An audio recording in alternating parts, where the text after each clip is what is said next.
Hello out there. Welcome to episode 230 of Convincing Idiots. This week, we are going to be discussing all kinds of fun things, including marrying online gaming and theater. We are going to pay homage to the late, great Gene Hackman. We are also going to be discussing AI relationships. Is it cheating or is it not? And for our final segment, we will be discussing some of the top rock songs of today. We will be giving them our personal ratings and discussing the state of rock music today. So stick around. And without further ado,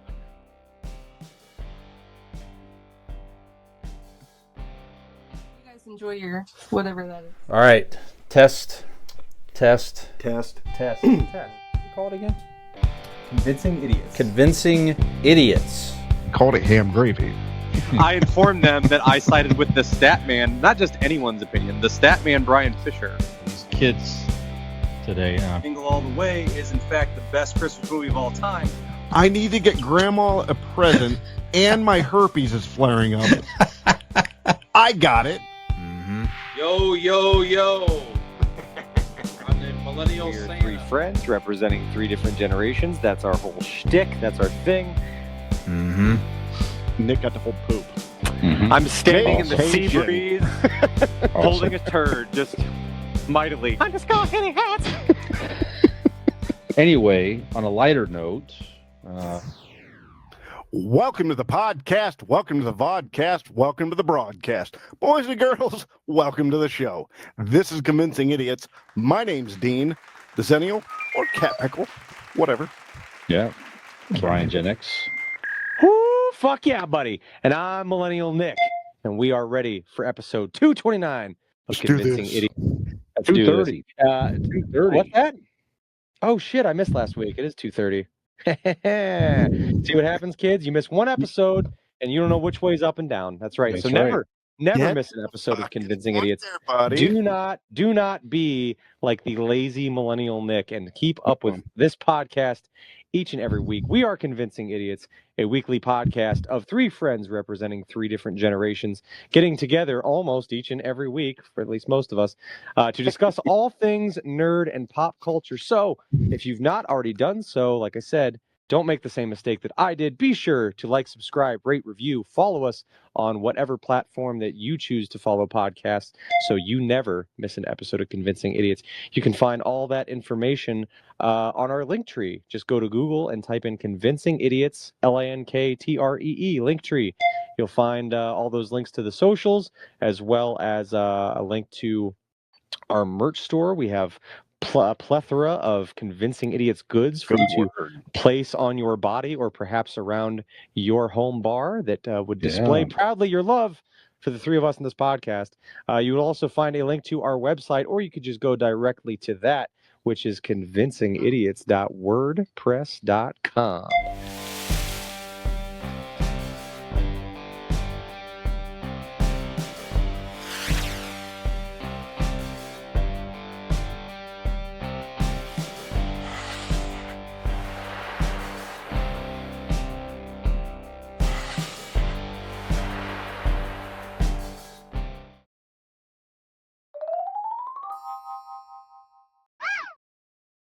We are back for episode, check that, 230 of 230. Convincing Idiots. That's right.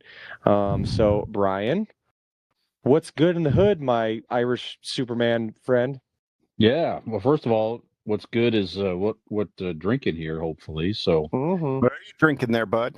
I have a Conway's Irish Stout, the new beer this year from Great Lakes Brewing Company in Cleveland, Ohio. The same makes Conway's Irish Ale, of course. So again, it's a good sipping stout beer for this time of year. How about you, Dean? What do you got?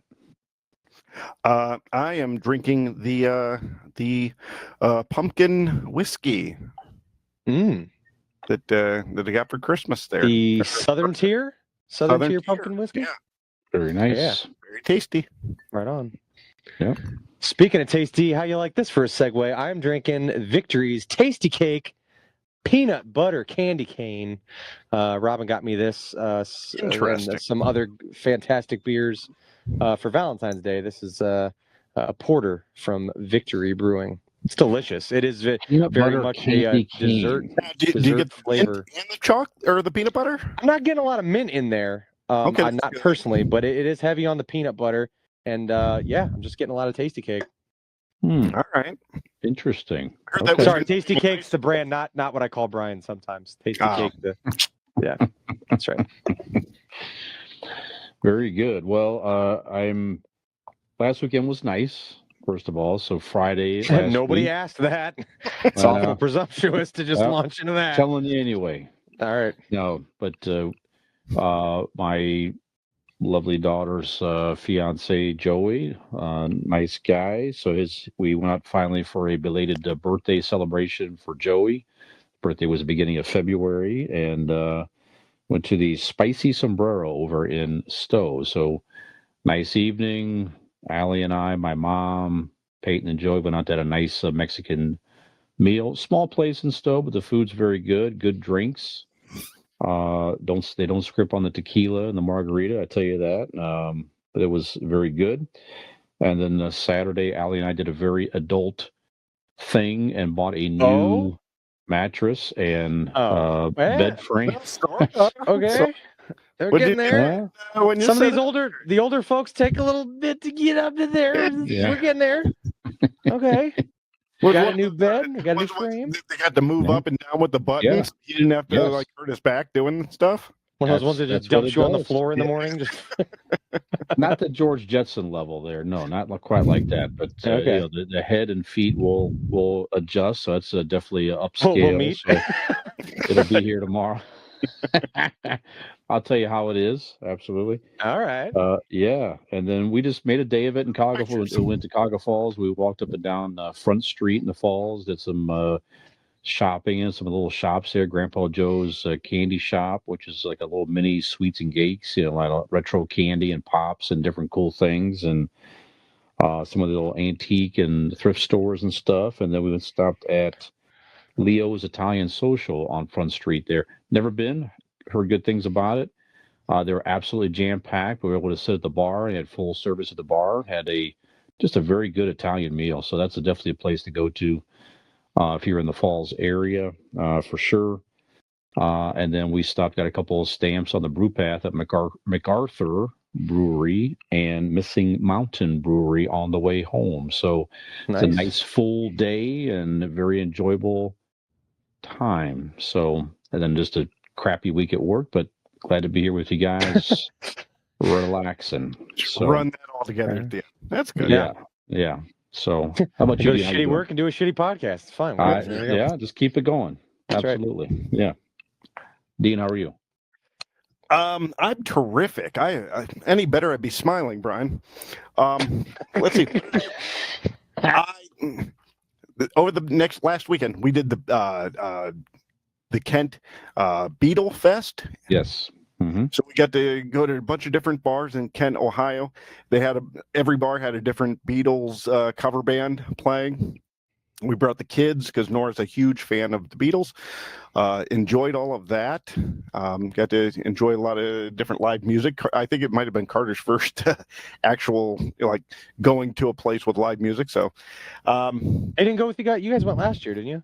Yeah, but he didn't go. He's not the biggest Beatles fan or public with people and stuff. So but I made him go this year. You gotta get into out of your comfort zone, I should say. Yeah, that's right. Yeah. He's got to learn, and ultimately he did have fun. He enjoyed himself. He got past the whole crowd thing and stuff, and they weren't huge crowds anyway, so that was fun. And then Sunday, the Talmadge Middle School had like a fundraiser throughout the year, and this was the culmination, and it was a magic show. So there was it was like a troupe of magic people, right? I guess it's the best fucking way to say magicians? Is that the No, well, that's or loose. they had powers. Well, power. Never mind. So they were power good. of celibacy, perhaps. Yes, we are the troop of magic people, ladies and gentlemen. Well, I say that because not all of them were magicians. There was one guy who did a yo-yo gymnastics. tricks. Sorta. Like one guy was doing the yo-yo trick, so like he's not a magician, but he was doing a skill. Another They guy call was those people oddities, Dean. That's what they're called, oddities. Yes. well, they were great oddities. They did some tricks that were really cool. They brought them some kids up on the stage. The main guy of the show, his bit, his signature deal was throwing cards. So he brought this one kid.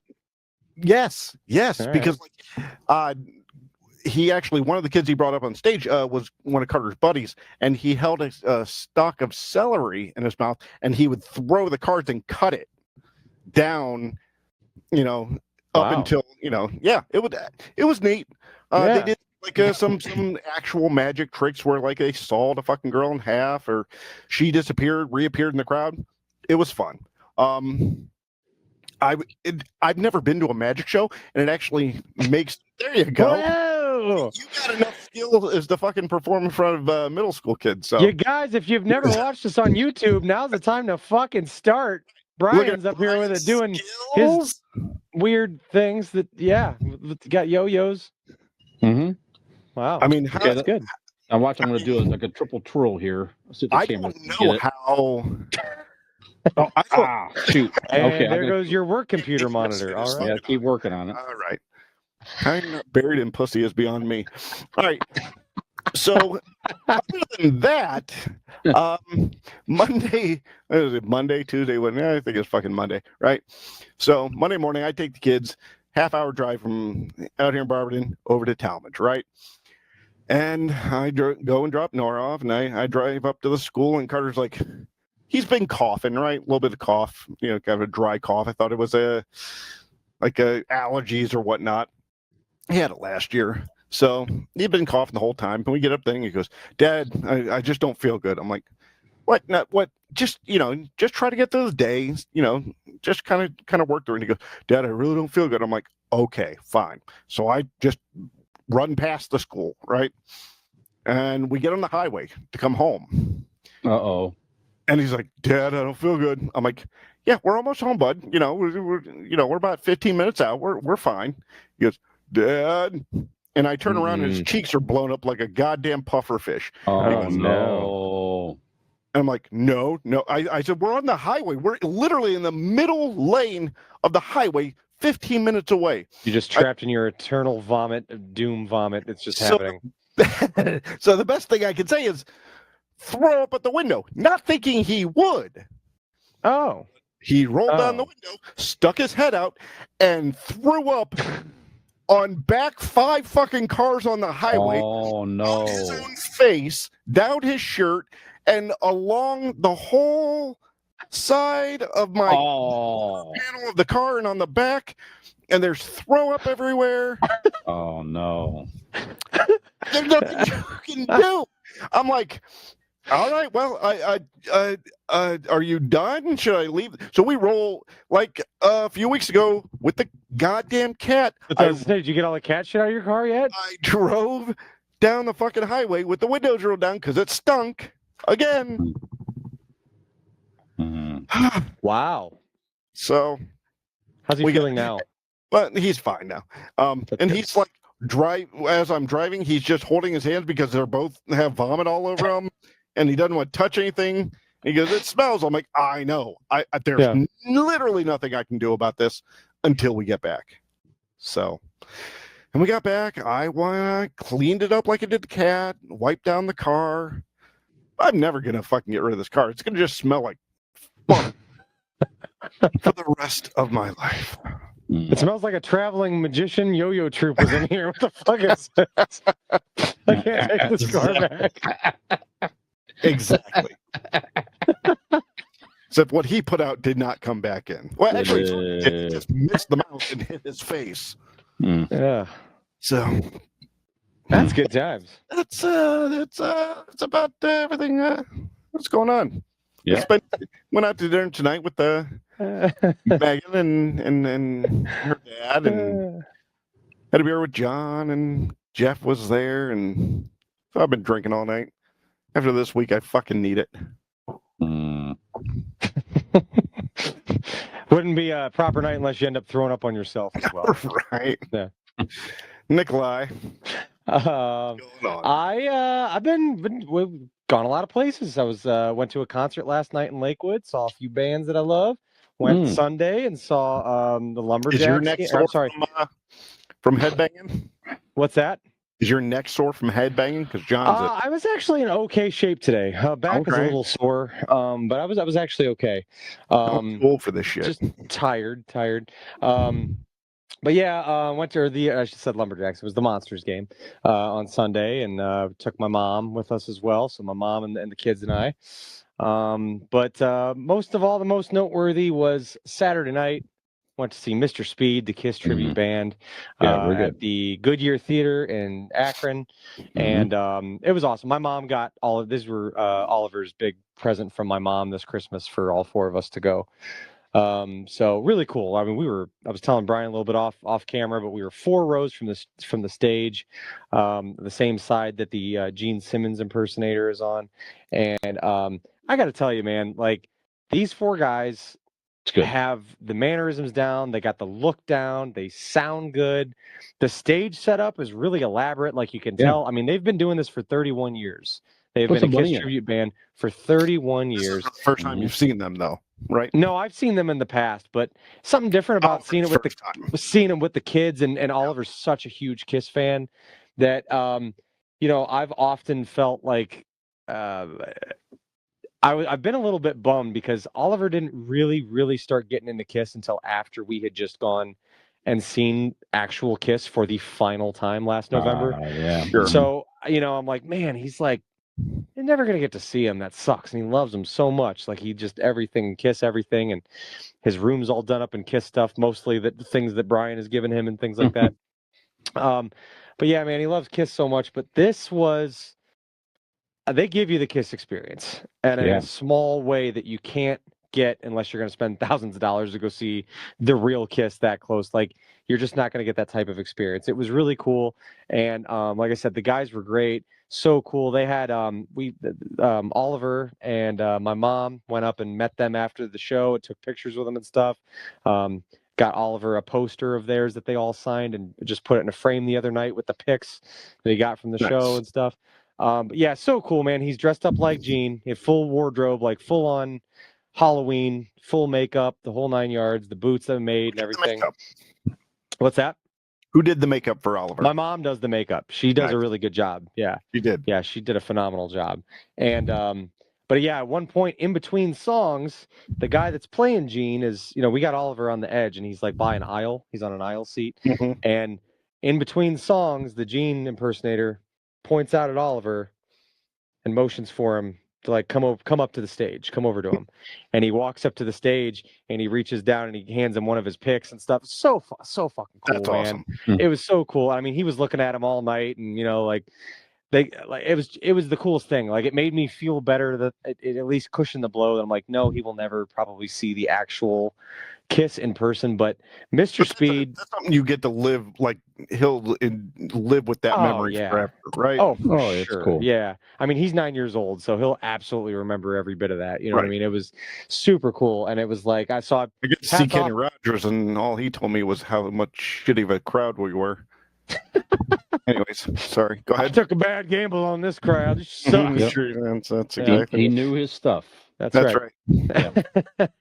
But but just hats off to Mr. Speed. Like if you're a Kiss fan in any way, shape, or form, they are worth every damn fucking cent, man. They're so good, and they provided my little guy with a great time. Lane had an awesome time too, singing along, all of us. I mean, it was just a really great time. And then we went and grabbed some Luigi's late night. It was like that's perfect. I don't know, 10:30, 11 o'clock, and we're rolling into Luigi's and had a pizza and stuff. So great night all around. So big thanks to my mom for the tickets, and once again, Mr. Speed. They're commonly around in this area. They travel all over. They tour all over the place. But yeah, if they're in your area and you're a fan of Kiss, you will be glad you went. So, but yeah, good times, man. That's about it. Just chilling, man, hanging out. No, that's good. Yeah, I agree with you. I've seen him several times. Yeah, everything you said is 100% correct. A lot of fun. Mhm. Good stuff. And those guys are, like you said, they're truly fans as well. You can tell they really enjoy it. Like you said, they're doing it for so long, and Yeah. yeah, Now the definitely. guy You that get some plays, deep cut songs. Go ahead. Sorry. yeah, the guy that impersonates Paul, Rich Kosak, I believe is his name. He's the only, I think, original. He started Mr. Speed 31 years ago, and he's the only other guys I think have filtered out and spent Mm-hmm. many years here and there, but filled in around him. And you can tell, man, as they were doing their autograph signings and their meet and greets, every person, whether they were in line to meet them or not, or anybody that's coming down the stairs and they go, "Great show." I mean, I watched him grab every hand and grab people by the shoulder and look them in the eye and so sincerely thank every person that spoke to him for coming. It was very heartwarming. I was like, this dude loves this, and he loves that he can kind of bear that torch and kind of carry on the Kiss Army in his own way. And I just think it's phenomenal. And they all sound great. They all look great. Awesome. Every single one of those guys was so humble and so nice and so excited to see Oliver and kids there, with makeup on and dressed up. And it's so cool. Such a cool thing. Better than this podcast. I remember when we did the live show, there were children trying to meet us, and Brian just kept slapping them and kicking them to the ground. Yeah. Yep. All pictures, $25, kids. Right. Not The picture. That's $45. Those signatures. Yeah. Right. Yeah. Mm-hmm. Kid gave him $15. He just spit in his hand. It was weird. Yep. That's all it was worth. That's all it was worth. $15. Yep. No, that's pretty good. Well, we'll keep going with you, Nick. If you want to recommend anything, you're off last week doing your thing, enjoying the USA Canada hockey game. So, yes, I was, sir.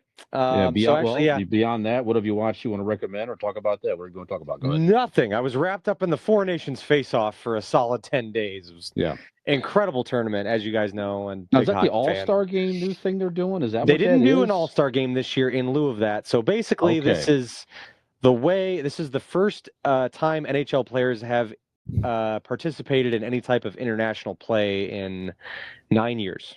Wow. So the NHLPA and the NHL, or not the PA actually, the players want desperately to play, in the Olympics and be involved in international hockey.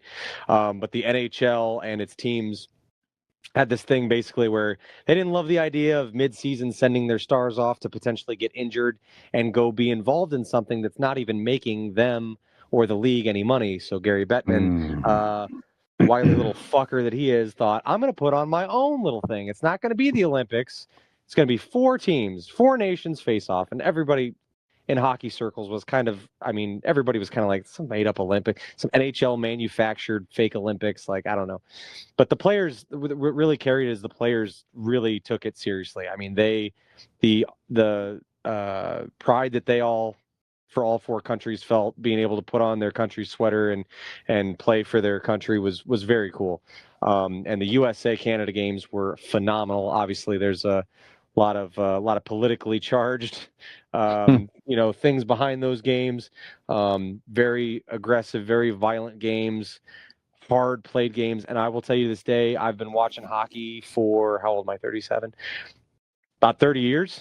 That final game between U.S. and Canada is probably the most evenly matched hockey game you will ever be able to see. You talk about 2 teams. I mean, essentially, we're all stars. I mean, just the best of the best. Shots were even, chances were even, goals were even up until overtime. Just everything's physical game, skilled game. Great goaltending. It was phenomenal. But Canada came out victorious. So I went out with some buddies from the buddies that I play hockey with, and we watched it last Thursday at my buddy's pizza shop. So it was a really good time. We had a blast, and Canada with the win. So I was happy. So yeah, that's about it though. Yeah, 4 Nations face off. I will make another recommendation. Go ahead. I've been doing Duolingo for the last 2 weeks, and I fucking love it. Have you guys heard of Duolingo, or either one of you use it? I do, but my jaw gets tired.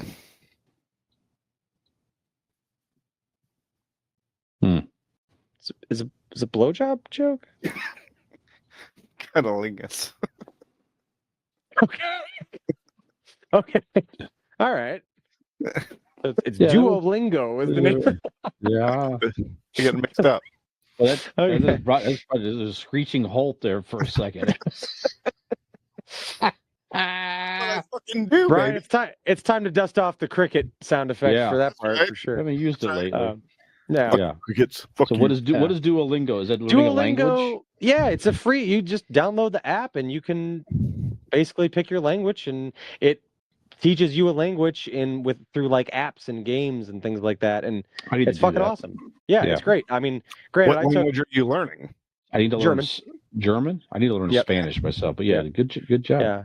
So I mean, like, it's helped immensely. Like, honestly, I think I'd learn, I'm probably further ahead. Huh? I think I'd learn Wakandan if I get to choose. Oh, sure, yeah, be a good one. But yeah, it's awesome, man. Like, it's I mean, I took a German course before high school at the German club that we've gone to the Oktoberfest and stuff. Mhm. We used to go up. My family used to go out there. Took some German class. I took 3 years of German in high school. I think without that, I obviously have a foundation with the language, so that's been really helpful. But dude, I do it every day, and on the weekends, I'm spending like an hour a day on it. Like, it's so much fun. Very good. It's like, yeah, it's amazing. So there's a free version. Obviously, they try it almost every turn to like, oh, you can do these, and X amount of percentage of people learn faster if they use, the pro version of the max or, whatever. But literally, you can just use it for free. You just keep declining those and keep going through your lesson plans and stuff like that. And it's awesome. It's really cool. For years, I've always been like, I'd really like to really, really learn German and become fluent in it. And this is the first thing that I've been prompted to like try. A guy at work was doing it, learning Spanish. World. Yeah, it's awesome. It's fantastisch. It's wunderbar. Ah, there you go. Yeah, das See? ist wunderbar. There you go. I tried something like, I don't know if it was that app, but I did it for like a week. And I don't know, I wasn't able to, just laziness. I didn't stick with it, I guess. But Carter was doing like learning different language in school, and he brought kind of an app to me and was like, oh, we should learn it together. And I don't know how far he got, but I got like within a week. And when I realized I wasn't going to be able to ask, in another country, where's the tranny whorehouse, I kind of gave up. Sure. Yeah. Yep. I wasn't fluent in a week. I gave it up. That's right. Gave it up. Yeah. Meine Freunde, Brian ist sehr klug. That means my friend Brian is very smart. Meine Freunde, Dean ist sehr groß. Means What does that mean? my friend Dean is very big. Yeah. You're talking about my belly, aren't you? There you go. Oh, It's actually gross is more tall, really, but very good. okay. Yep. How do you Yep. say, my friend Aaron saves me money with insurance? Well, I'll tell you how I say it. I say it, Blake Insurance Group is an independent agency located right here in Barberton, Ohio, offering personal care with support for all of your insurance needs.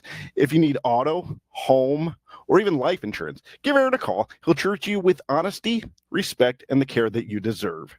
Call the Blake Insurance Group with 234-571-5359 or visit him on the web at insurancellc.com. And when you do, tell him that the Specken G Deutsch idiot sent you. Very good. Yep. In See, case you missed Brian, it, all you got to Nick's do on the- is Yep. all you got Go to do ahead. is beat him down enough about his ad Mhm. reads, and he'll work harder. It'll teach him. That's right. Thank I'll you. come better for it. Thank That's you, right. Nick. I always Yep. come better. Yep. So in case you missed it, Nick is using the Cunnilingus language app, ladies and gentlemen.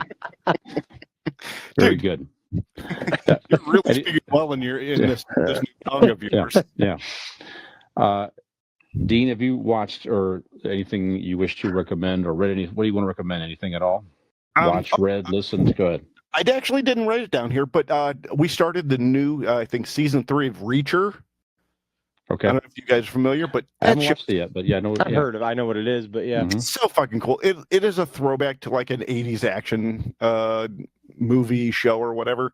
It's just a big, strong, muscly guy kicking people's ass and saving the day, on a Yeah. regular basis. It's a really cool show. We're in season 3. We've done the previous 2.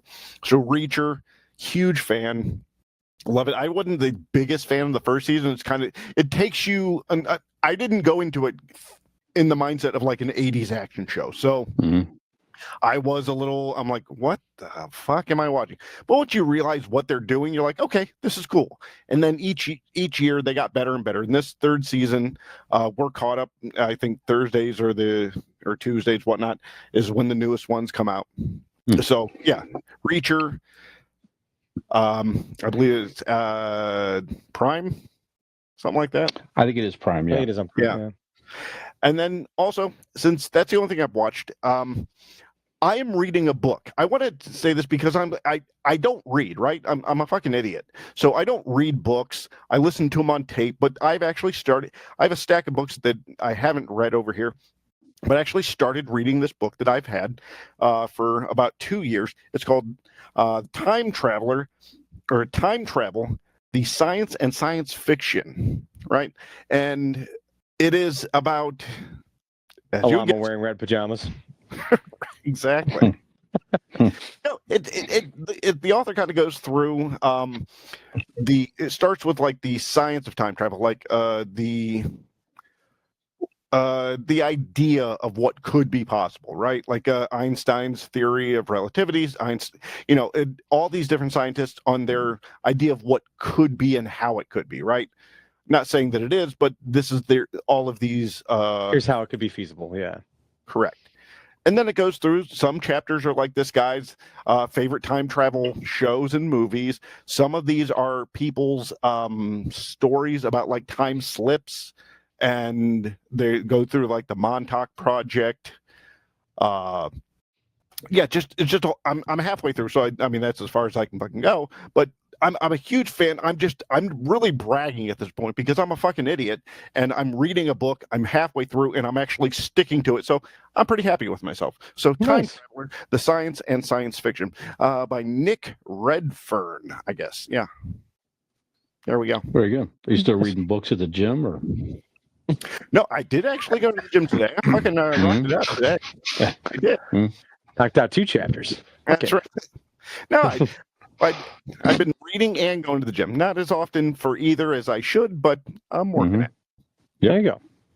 You walk in the front door, Dean's sitting there by the Tootsie Roll bowl with his book. I like that. I'll sit by your Tootsie Roll bowl. But Brian, do you read stuff? Are you dumb? No, I don't. Are you read learning a language? What are you doing with your life? You know what? We're over here bettering ourselves. That's respectful, man. I do have that on my little resolution list. The goal list is to start learning Spanish. I really do. So I need to. Yeah. That sounds like a good way to learn because it's interactive and stuff like that. So I need to check that out for real. I'm on meetings every day. That some of the meetings are all in Spanish, literally. And I have to have it translated to me afterwards. And so I'm like, I got to just start to learn the language. So you have to sit through the meetings even if you don't understand them, and then go back and have them like translated to you? Sometimes, yes. What do you do? You just picking your nose or thumb up your ass? What do you do? I'll multitask, but sometimes you it's just shake your head like, I get what they're saying. No, I don't pretend. I don't. I just do that. That's what I do. I just put the recording of myself on like that. Yeah, you can't tell the difference. He has so many examples of listening to my fucking jokes that like it's endless, the loop that he can put himself on. So sometimes it's a presence. I sit there because of just it's my team, or it's my title, or whatever the fuck. So I just have to have a presence. Yeah, right. That's right. Yeah. It's like anyway, a drunk Kenny Rogers, but it's a presence. Yeah. That's good. I like that. Dean, I finally watched the final episodes of Cobra Kai on Netflix. Good, right? You know what? Loved it. Absolutely, right? Loved it. If you're a fan of the movies and the series, they really I won't spoil it, but they really do a nice job wrapping it up nicely. It's just goofy 80. I mean, even down to the Rocky 3 type training Right. montage on They're running purpose. down the They're fucking- running down the beach and training on the beach and all that shit. It's just so goofy. So good. I had to smile with that. You know, they know what they're doing. They know it's goofy and ridiculous and everything like that. But it is really a lot of fun. And it How does have some fucking good was heartwarming it? moments. At Go the ahead. end, when Daniel was going to try to catch the fly again with the chopsticks, and Johnny Just comes by smashed it. smashes it. That was perfect. Absolutely. That was their two personalities. So if you start watching the Cobra Kai series or thought about it, just watch it. Just watch all the way through it. Just enjoy it. It really does. It wraps up the whole. It circles all the way back around to the original movie and ties up the whole 100%. storyline. Very nice.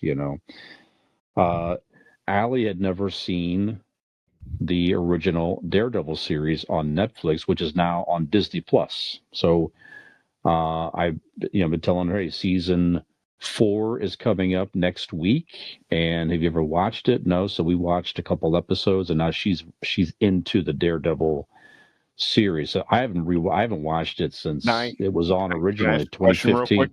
Go ahead. Everybody on this call, raise your hand if you watched the Daredevil series. Well, Daredevil didn't even see the Daredevil series on Netflix. That's it. Fucking You guys haven't seen it?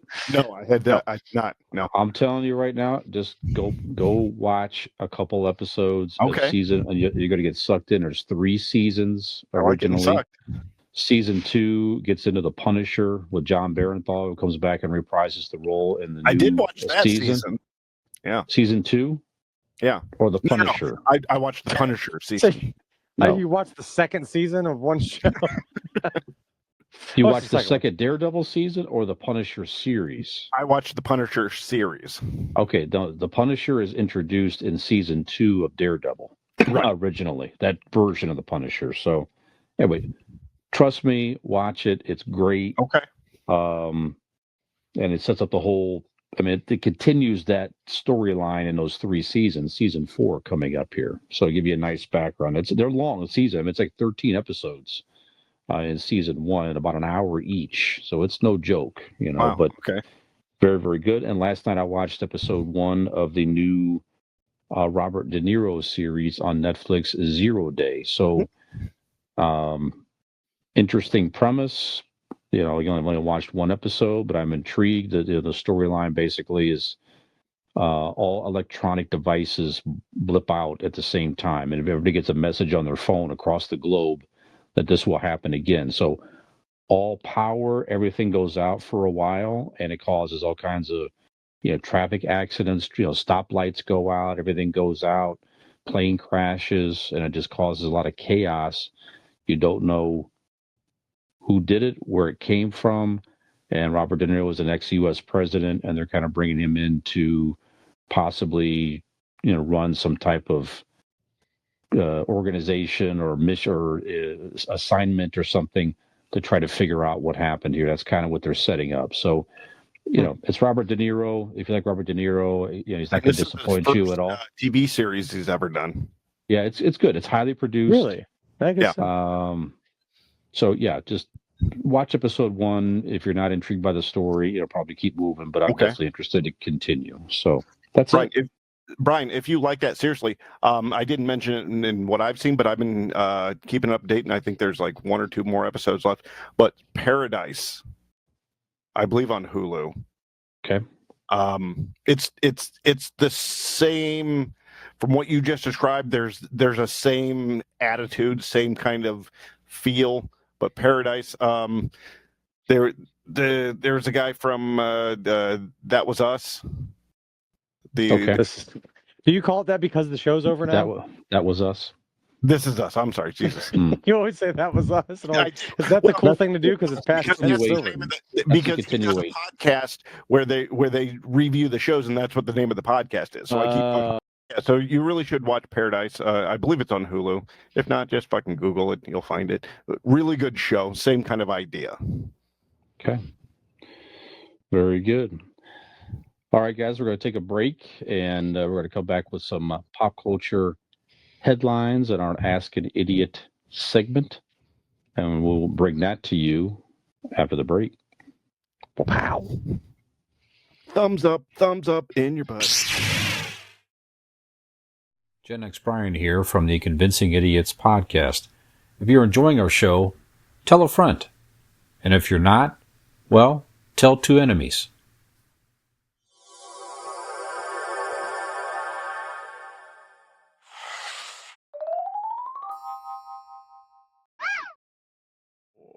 Three. All right, welcome back to Convincing Idiots, Segment 2, Episode 230. Gentlemen, 230. So we're shooting this on Thursday, February the 27th. Now, International Polar Bear Day. Yes. What? That's right. It's International Polar Bear Day. Okay. It is. Very Look it All up. right. Well, Yeah. I believe you. There's no reason not to believe you. We don't normally work on National Polar Bear Day. That's right. Ladies and Sure. gentlemen, but we're working to bring world-class entertainment To polar to bears. you. Oh, Yeah. and you as well. We're going to melt the glacier of that is your hearts. Well, that would Out be there. the opposite of helping polar bears, but yeah. That is true. That is true. That is We love counterproductive. polar bear. That's it. Yeah. Anyway, Your beard I do- looks like a polar bear. I like that. It does. I do have to mention it is a sad story, but with the passing, very odd passing, unusual Oh. circumstances of the Yeah. great actor Gene Hackman. I don't know if you gentlemen I've saw the seen news story here. So Gene Hackman Uh, died? Gene Hackman passed away, aged 95, and they found him. They found him, his wife, and Dog. one of the family dogs, all dead in their home, Jesus. and they don't understand what's going on. So it is warranting further investigation. So they When found did this him come out? yesterday. No Yesterday. shit. So his wife was 64. So it says he looks like he fell in his mudroom area in his home, in their family home. So he was found near his cane. She was found in an open bathroom near a space heater. And they found one of the family dogs in a closet. They found a prescription bottle opened. Near the dog. I think it was on a counter. So they don't really know what all is happening. The front door apparently was open, and one of the family dogs was out running around outside. So neighbors or somebody, noticed this and investigated and Okay. apparently called it in. So they're still looking. They don't know if it doesn't appear to be gas or anything. So there's definitely going to be some more investigation here because it is unusual circumstances. But that's not what the story's about. It's just Correct. Gene Hackman certainly was a terrific actor. Made a lot of great movies, and for me as a kid, I was introduced to him larger than life on the big screen, seeing Superman, the Christopher Reeve Superman movie in the late 70s, and Gene Hackman playing just a terrific version of Lex Luthor. So that's what I know him as. He was a very good villain in Unforgiven with Clint Eastwood, and it doesn't matter. But anyway, Morgan Freeman, that's what I'm trying to say. Sorry. But anyway, China is just a lot of great movies. Definitely a great actor in his time. Hoosiers. Yeah. That's Hoosiers, the correct. French Connection. Yes, French Connection. That's right. The Replacements. Wasn't he the coach in The Replacements, right? Yes, I think that's right. Yep. Right. Mississippi Burning. Hmm. The Quick and the Dead. Yeah. How great! I mean, if you want to watch it like just a wild, fun western, The Quick and the Dead. He plays such a good. I mean, he plays a good bad guy in anything he did. Yes. But The Quick and the Dead, it was so cool. Like it was almost. It wasn't quite spaghetti western. It was with the what's her name? Sharon, not Sharon. Was it Sharon Stone? I think that's right. Yes, that's right. She was like a Sharon gunslinger. Stone, Yeah. Mhm. Leonardo DiCaprio, Russell Crowe. Quick and the Dead was a fun movie. And he was hilarious as one of his earlier roles. in Young Frankenstein. So he played like the blind man that was like the hermit. That's right. That the And monster comes and visits and pours his soup on his lap and everything. That was the I great think he Gene did it Hackman. for, I think, free or something like that, because he was such a fan and he came to like visit the set or something. I can't remember the exact story, but like it was something like that. Like he wasn't like scheduled to be in it. He was just visiting the set, and they asked him, and he was like happy to do it, and like he didn't even have his face seen or anything like that.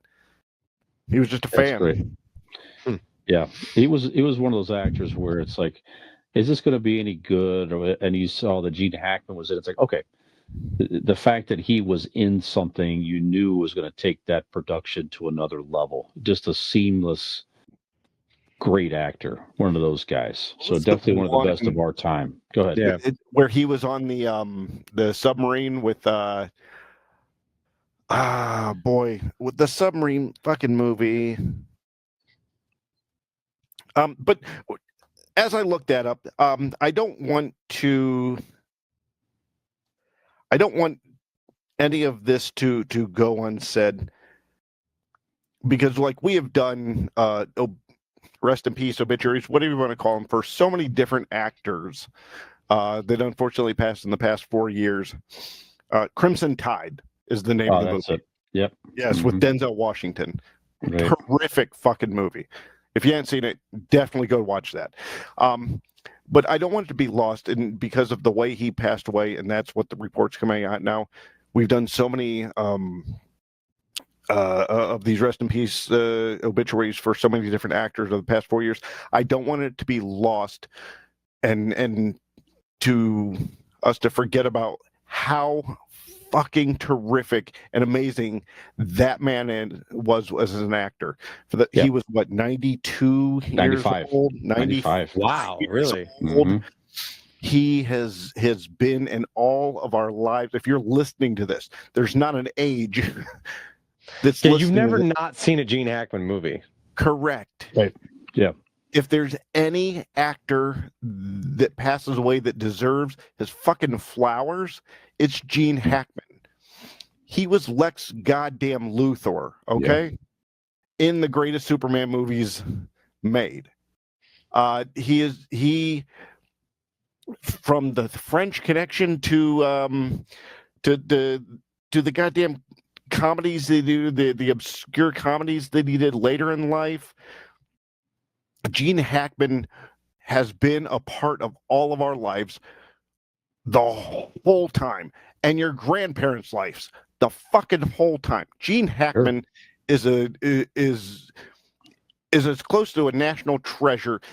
It's the same idea, and maybe I'm overlooking. I don't think I am, but but when Marlon Brando died, that idea of an actor passing away. Maybe I say it because I think Marlon Brando was slightly overrated. Maybe. I don't know. If you put Gene Hackman and Marlon Brando up and you look at their credentials and look at their acting and their different skills, I'm going with Gene Hackman, honestly. I think Gene Hackman was one of the most influential actors of our generation. And we all, like I've said before, we all are just lucky to have had him in our artistic zeitgeist. Mm. We shouldn't mourn the loss. We should be celebrating the fact that we had him. Yeah. From every movie that he's done over the past 30, 40, 50 fucking years, we got to have Gene Hackman for that time. So let's all just fucking applaud it and be happy. Yes. And also rest in peace, obviously mourn for his family and everything, all of that. But like as a group, as a society, as a movie going public, let's just smile and enjoy that we got to enjoy Gene Hackman. All right. Were you a fan, Dean, or? I'm kidding. Anything else to add? Obviously, the greatest movie he made was Superman 3. ladies and gentlemen. But other than that, no, I'm kidding. No, great actor, no question Seriously, about it. watch fucking Crimson Tide. Such a good movie. Been a while. It has been a while. I had no idea he was that old. You said he was like 95? 95. He's been Jesus. working. I mean, He's been kind of a recluse for a I while. also don't remember the last time I saw him in something, I suppose. But when you said 95, I'm like, no fucking way. It doesn't feel like that long since I've seen Gene Hackman in a movie. So that was pretty surprising. But There were a lot fantastic. of books. I guess he did painting and stuff. But you had like several books he wrote. He was really creative guy. Just enjoyed later. It's just what anybody would want, I guess. He enjoyed his later years and was able to go and live in privacy with his wife. She was 64, and The Royal Tenenbaums. That's the Ben Stiller and Owen Wilson. Yeah. He was in fucking Ants, Twilight. I mean, absolute big power list. trip. I'm looking at this, dude. Yeah, I mean, I'm looking at all of these fucking movies. I mean, could there have been a more robust career than this? Jesus Christ. Yeah, quite the career for sure. He was in like the Twilight, I guess the vampire Edward Bella just look at Twilight. the IMDb right now. There's just so many different. We're gonna leave that part out of the obituary. That's not doing him any favors. True. He was the Wolfman guy, I think. And It's Jacob. Jimmy McGinney and the Jacob Replacements. the werewolf. I guess in Twilight, Jack Ames. And as I click on this, I'm realizing that it's not the goddamn sparkly vampire Twilight movie. Okay. So I'm like, what? It was a movie with Paul Newman. You just went on that That would've been diatribe about wild. how you It was don't. If in you know Twilight. Gene Hackman's in it, it's a good movie. I'm like, well, you kind of fucking shot yourself if he was in Twilight. Susan Sarandon, Yeah. Paul Newman, Reese Witherspoon. It was called He was Twilight. the character that said, "You better hang on, Spider Monkey," or something like that before Yep. he took off up a tree or something. Yes. I think that's right. Okay, so rest in peace, Mr. Hackman. We definitely enjoyed your work. Sparkly vampire movies. Yep. I thought this was interesting. So, on the video game Grand Theft Auto 5, so apparently you could do like free play control if you're playing online or whatever. You could just be a character and just roam around the open world. Yeah. You know what I mean? So Open concept. Yeah. Yeah.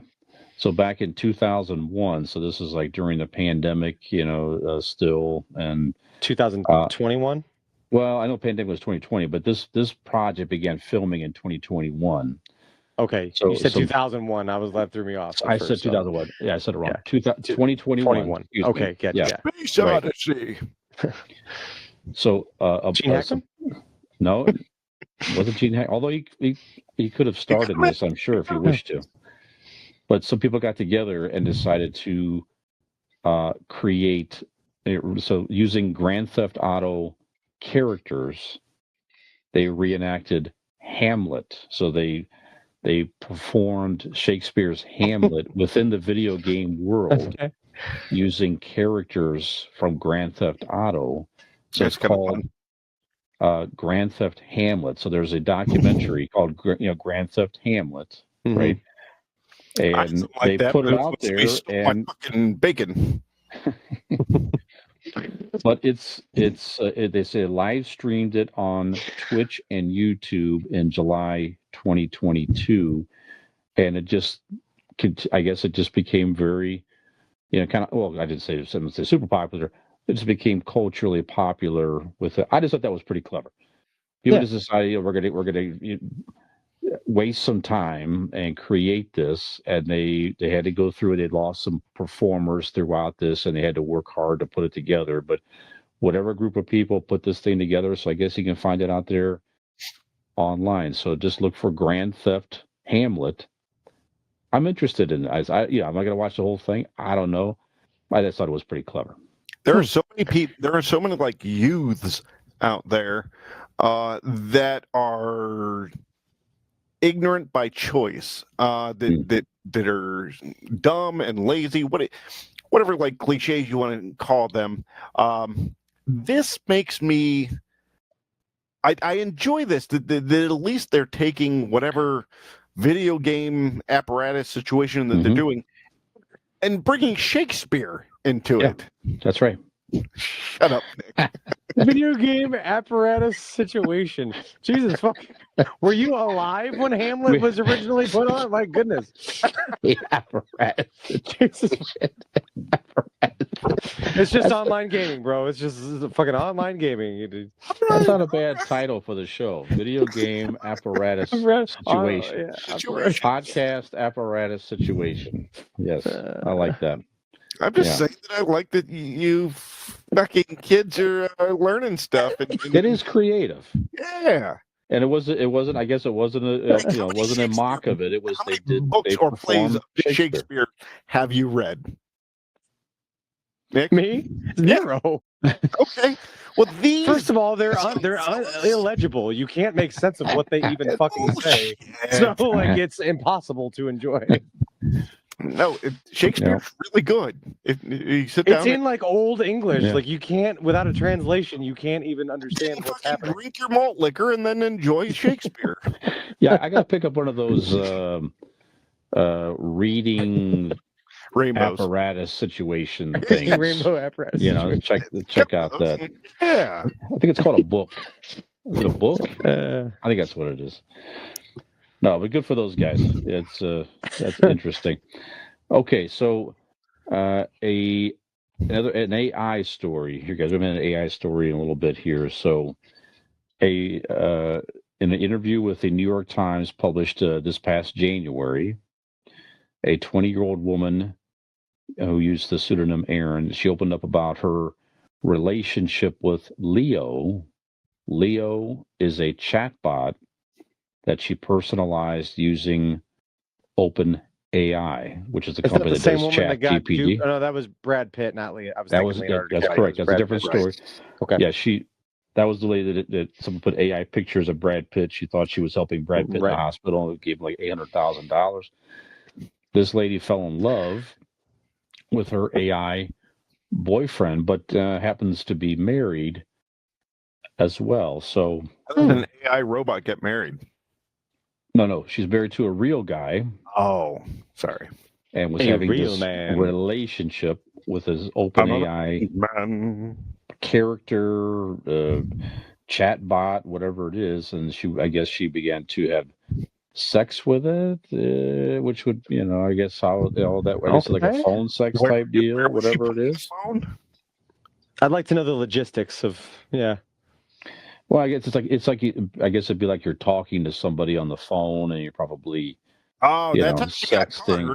Her husband needed to make a phone call, so he fucking down the phone, put it up to his fucking ear, and he smelled it, and he goes, "Oh, what's been going on here?" Yeah. What does this calling device apparatus smell? I don't know what's going on here. Why is not the messenger pigeon? What is this? So she had to come to terms with her husband apparently, and so she was paying $200 a month for an OpenAI unlimited subscription to remain, interacting with this thing. $200 a month. $200 a month, right? So cheaper than divorce, I guess. I say it's cheaper than being married, probably. Right. Yeah. So she told her husband about the thing, and he didn't feel worried about it. Huh?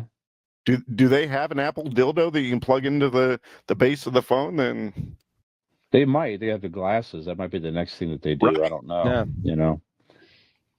Yeah. So anyway, husband was fine. Take out the trash. So I don't get it. So he's just like he thought it was okay. It's an emotional pick me up. He said. I see it as a personalized virtual pal that could talk sexy to her. So the husband had that. Husband said this. Okay, yeah. Sure. All right. So, ask an idiot question, and I asked I asked Allie about this as well. So I don't know if you guys did too, but ask your significant other. So this is my suggestion, and I forgot. Yeah, we got into a big fight about it actually. So the question is a relationship with an AI chatbot, an AI partner who doesn't exist, it's not a real person, but if you're having a relationship with it, one way or the other, it doesn't have to be sex. You have some type of emotional type relationship with this fake thing. There's no sex involved? It could be sex or no sex, just whatever. I gotta change the conversation. Babe, I'm not fucking the sex robot. How do you feel about it now? It's different. Changed it. Go ahead. So you're having a relationship with this thing. Should it be considered cheating on your significant other? So Nick, why don't you just go ahead? So what is your opinion, and what is Robin's opinion? What's that? Tell us why you're sleeping on the couch.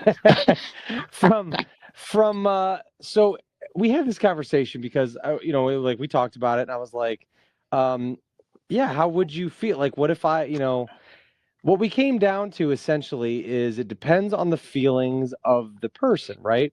Like, I'm more I love you, sex robot. Robin's less emotional about things. Well, so she was very like, I don't think I'd care. And like according to her, she's like, as long as you weren't treating me any differently about it, like I wouldn't really care. Like, or she was like, but if you like said you like loved it or something, like I love you to it, she's like, I wouldn't have a problem that you said it. Really, I didn't watch you eat Taco Bell because I've seen you high as shit and tell that burrito that you love it. Oh, it's happened. You jam it into your fucking mouth. She said she'd have more of an issue with me saying that to an inanimate object more than anything, or not inanimate, but a thing that's not real. That would be the more disturbing part, is that it's not a real thing. Yeah, because I'm like, I don't know, in a way, you look at it like... Why are you telling the fucking sweeper you love it? Because it sucks. And I love cleaning our room. Yeah, but like it would be like, in a way, it's like we're almost in a certain relationship with technology as it is. Yeah, where it's not like we're using it for an emotional connection, but we are using it to be entertained by. We're using it in a fix of that way. So it's like, I don't know. I don't feel like I'd have a problem with it, but it would, because I'm the more emotional one in our relationship, that I would be like, well, why can't you talk to me about that? Like it would raise awareness in me to go, why can't you talk to me about that thing? But I came down, ultimately, I was like, as long as it's not cutting in on my physical time with you, I'm fine. Like if it was a sex robot, I'd be like, why are you using that when you could use me anytime? And I would have a problem with. But like the whole emotional aspect of it, I would, though. I would be like, there would be that feeling of, what's the contents of what you're talking about? Is it more of like a friend situation? You just need something to talk to. There are some people, maybe they want to talk about things that they're not comfortable talking with their significant others. I don't personally like have that, so like I can't imagine a scenario that this is necessarily like believable or applicable to my reality that I can think of, that I can imagine. But so it's hard to imagine not being okay with it. But I could see, where it would be like if someone is opening up to engaging in a emotional relationship with something that's not you, that has to raise some concern, whether or not it's a person or not, because we as humans in our relationships, we have the emotional side and the physical side.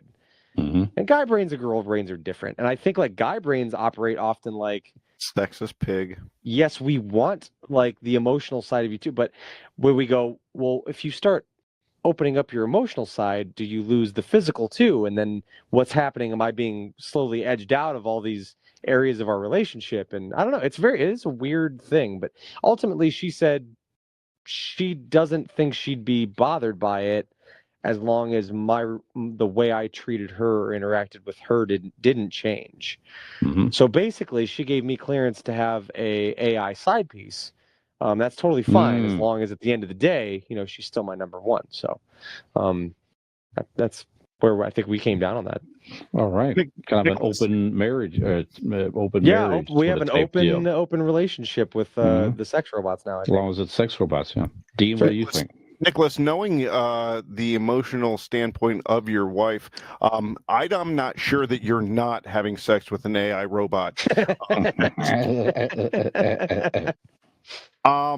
If it ain't broke, don't fix it. There That's we right. go. That's right. That's right. Status quo, baby. I don't know. Nick, I don't think you're taking into consideration the full scope of this question. Okay. I think you guys are looking at it as a dildo with eyes, like googly eyes put on the top.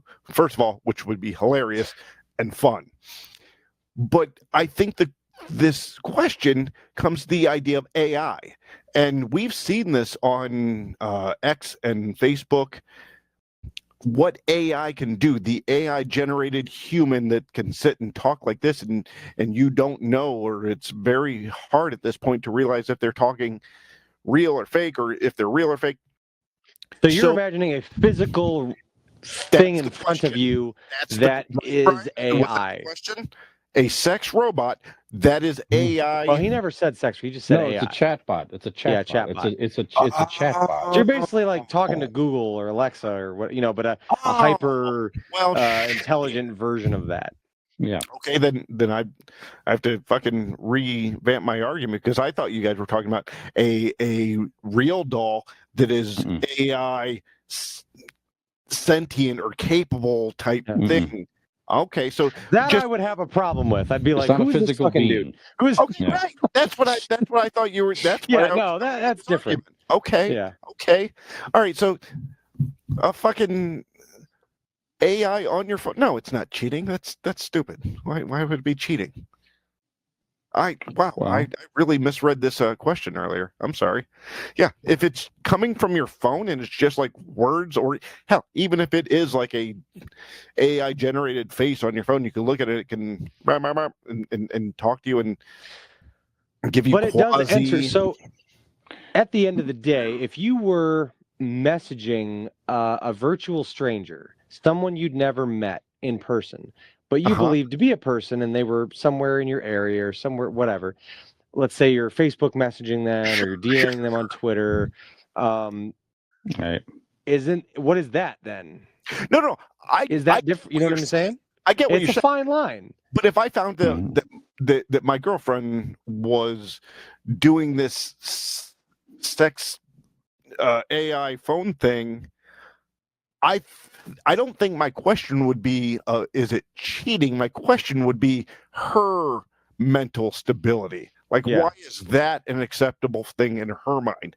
I'm questioning her more than the relationship she has with it. That's basically what Robin said. Yeah. If man or woman, say, had, this remote control, right? And I can tell you everything I need to tell you. I can tell you my deepest, darkest secrets and everything, all my feelings.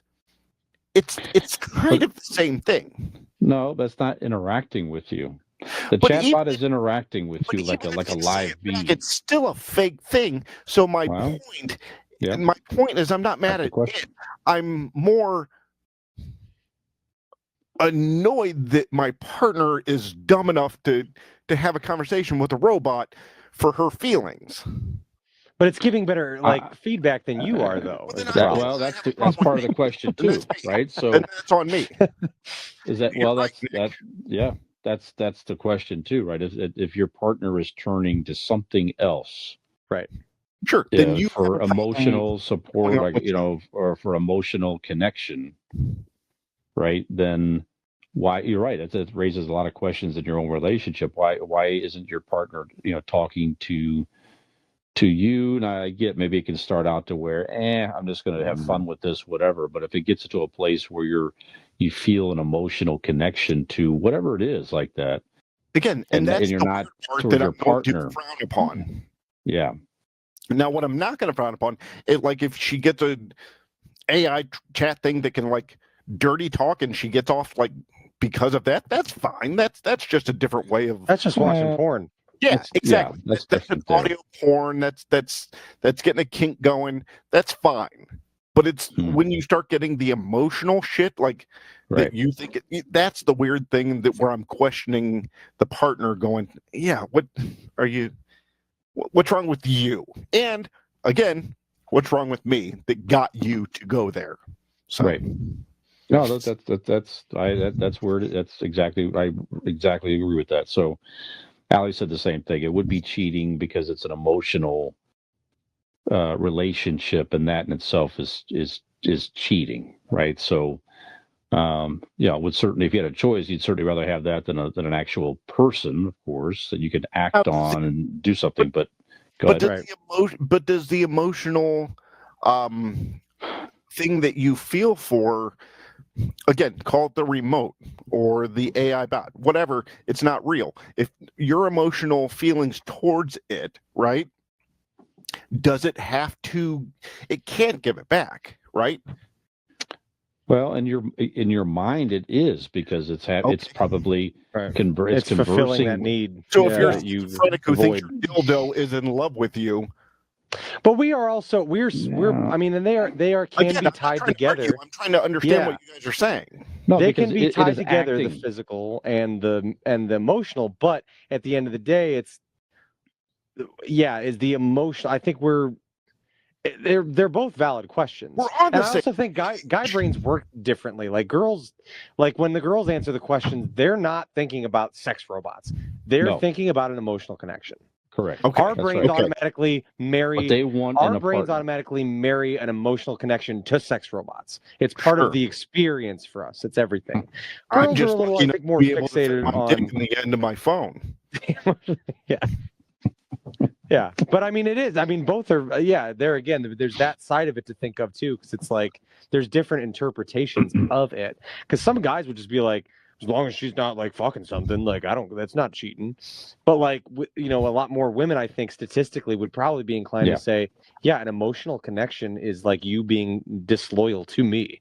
Like that's that's part of that is an important part of why we're together, and I would agree Mhm. with that. But I think, like it's kind of an exhibit of how our brains are kind of wired a little bit too. Sure. Yeah. Can And I just- again, like you said, her I just husband was wanna be okay. right with- What's Her that? husband was fine. Her husband was okay. Like, yeah, okay. Yeah. It's just a. Yeah, It's not I- a real that's guy. So he didn't look at it that way, apparently. couldn't be But okay He's with it. he's not in immediately like he's looking at it like I'm not in immediate danger of losing her to this thing because it's not Again, real. If then it's another something guy, wrong that might is be going different. on with there's two relationship. Right. But you're not like in a healthy relationship if she's No. seeking If she goes, yeah, something in a non-real an interesting and mind blowing and real back and forth communication with this robot, I'm like, okay, that's fine, but like, why? Yeah. Hey, that's weird. It's a robot, Yeah. and why am I not being able to do that? Let's have those would be the right. conversation. You're right. That's the right. That would. How come I'm not fulfilling this? And you'd have to have something to work on. You'd be dumb, I think, to think that it's perfectly okay. Yeah. That there's nothing wrong in your own relationship. You'd be pretty naive, or just don't care enough to try to work on your own relationship if your partner is turning to something like that in a emotional way. Yeah. On an unrelated note, Nick, I have a few questions for you. Mhm. Why do you turn to the doorknob and then back into it? Because it fills a void in my life. Yep. That I need filled. Yep. Is Well, it someday, because folks. I don't have the Go ahead. girth. No, sorry. Right, go ahead. No, we're working on the Convincing Idiots avatars. We are. Someday you'll be able to get that on our merch store. Dude, that'd be We're awesome. going to fulfill all your entertainment and emotional connection needs. Could you imagine that there's somebody out there in this world that would pay to like emotionally deal with this? Jesus No. Christ. Masochism No. is real, Dean, and exists in this There's world. already That's one true. person in this world That's that right. makes horrible decisions. That's right. I Let's sit can't down with Megan imagine one day and be like, "Why do you hate yourself? Why do you do this?" She brings out a scroll. Let's Well, go back to childhood. Good question. Good dialogue. Good conversation. So we want to hear from you guys out there. So is a connection with an AI chat being, boyfriend, girlfriend, whatever, is that cheating? We want to hear from you. Contact us on social media. Email us at convincingidiots@gmail.com. So we're gonna wrap up this segment here, guys. Good stuff, and we'll come back with our main topic. A rockin' topic, if you will, and Nick's going to tell you all about that right after this. Wonder how many affairs we can start with people online with our emails. The Convincing Idiots email would be good. I had an affair with our email last year. Brian runs that, right? Oh, yeah. Smell my fingers.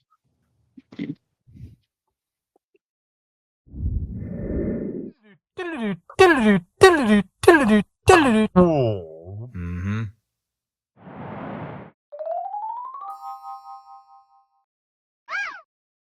4, 3. And we're back on Convincing Idiots. That's right, people. Beautiful people of the internets. We are Beautiful Convincing people. Idiots. The beautiful Millennial people. Nick alongside Cat Pickle Dean and Gen X Brian. We are this week discussing rock and roll of the present day, so it probably doesn't sound like what I just did. But we are going to discuss. We've recently been doing some installments where we listen to current music of the day, and this time, we thought we would focus in on what is big on the rock charts, top 5 songs on the rock charts as we record this today, February 27th, 2025. We're going to discuss how we rank and what we thought of the top 5 current rock songs on the charts right now. These are active rock, I assume rock charts, because it's certain. There's not metal and it's not punk and it's not, there's a lot of different subgenres of rock. This is certainly active rock, like the top 40 charts. So, we use the iHeartRadio top 5 for the week. That's what we used here. Yeah, that's because the Billboard Top 100, you have to subscribe to see their rock division top 100. So, fuck them. We're going with iHeartRadio. Yep. That's unnecessary dig at rock stuff. Yeah. Fuck them. Cheap pricks. All right. Well, paywalls. All right. Yeah. Gotta make money, right? You get your paywall right here. It's my ass. You can pay to click it. Okay. All right. So who's going first? Well, the fifth song was "Walls Come Down" by Seether. Yes. Well, as you say first, so we're starting from 5. This is number 5 on the chart. We're going up 5 to 1. So this is number 5 at the charts currently as we record this. Correct. Okay. Yeah. All right. So Dick, why don't you go ahead? Yeah. Okay. So "Walls Come Down" by Seether. Seether has been around for about 20 years. And this is probably the song I like Seether. I was a fan. I was into that kind of music when they first came out. I like Seether, solid band. This is probably this is the song that I wrote the least amount of notes on. All that I could muster to say about it was that it was a good song. It was fine, and Seether sounds the same. It was it didn't blow me away. I didn't think it was fantastic. I thought it sounded like Seether. So there again, I think sometimes, and I will just at a base level, I will say this right now. Music is so subjective. There are some bands that, you want to see grow and change, and they're damned if they do, damned if they don't. If they evolve and they change their style, some fans are upset with that. Other fans applaud that and like to hear them doing something different. And then vice versa. If they do something different, they go, they're selling out. They're doing this. They sound different.